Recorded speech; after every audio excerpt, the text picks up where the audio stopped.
I'm going to make a wall pocket. Let me show you this one that I worked on a little bit earlier. There's something I want to point out that's important. The inner part of my die, this one, it was a little bit off center, and what that did was it made one side a little bit thicker than the other. And I didn't want to give up on this. This is pretty nice extrusion. I thought, you know, I could still make my wall pocket with this even though it's like that. So realizing what I had done and the way the extrusion was, I set this down like this and made the little fold that would become the bottom of my wall pocket with that thicker part at the back, like this. And all I had to do was, to get this closed, I'm going to do it again in just a second here, but I'm showing you on this one, was I just folded it in and let it flow smoothly. The key here is to not overwork something like this. These have kind of an organic element to them. Let it just flow as you close it, and you can smooth it up a little bit later on, but you're trying to get this kind of finished without a lot of rework. Now, that said, there are a variety of ways that you can finish what would be the lip of this sort of thing. You certainly can leave it just like this, more or less square cut. You can treat it there. If it looks a little rough yet, you can sponge it and clean it up nicely. But you can also work up here to give different finishing effects to the top, to give it character and to make it your own, like I said before. Let me do a little bit of that. If you take your cutting wire and just, you gotta be careful here, we don't want to overdo it, but if you carefully grab your cutting wire and just pull it through, we don't need that part for anything, you can quickly make a nice opening that if you decide to use this for flowers or succulents or something, it presents whatever it is you put in there better.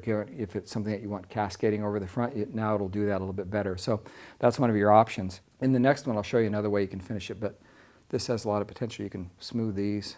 This is going to be a little bit larger one, and when I get this finished, I'm going to close the bottom. I'll show that to you, and then I'll show you another way that I finish the top. Starting with this has a nice square cut on the bottom, and this one, unlike the one that I was working earlier, it looks to me like the die center in this was just about perfect. So I'm not worried about that at all. And now this clay is at the point where I can start closing it. I've done a few of these lately, and I'm getting to the point where I know exactly how I like to approach it.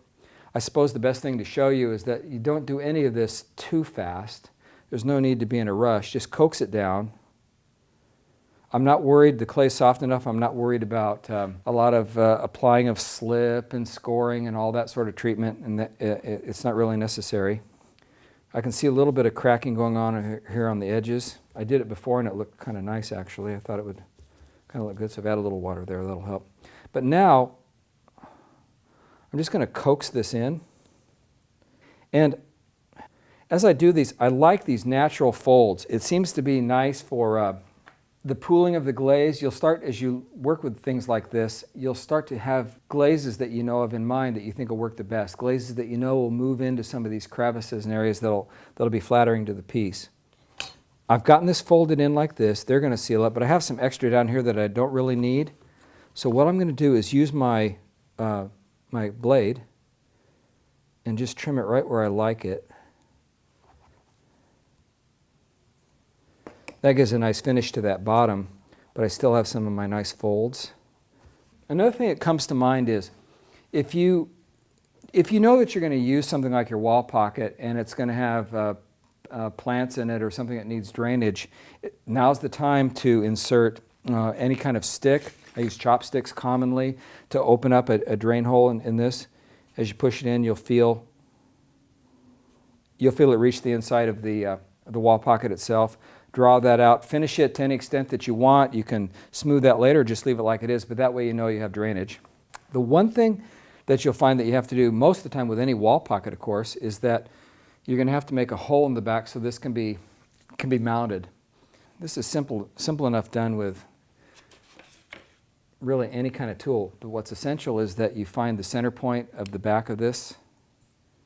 You can eyeball it. There's no need for a lot of special precision here. But the one thing that I learned over time having worked with these is I don't necessarily want this hole that I'm going to make in the back of my wall pocket to be too high.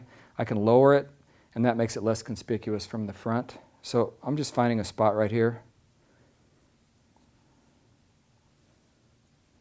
I've made these holes with drinking straws by pushing them in. This happens to be handy. It's a chopstick that I had handy, and it works well. I can get the hole made, and later on after the the wall pocket's firmed up. You can see in here that there's some excess that needs to be trimmed away. I'll go back in there and scrape that off and make that a smooth hole, and then trim the outside of it. And that's pretty much it.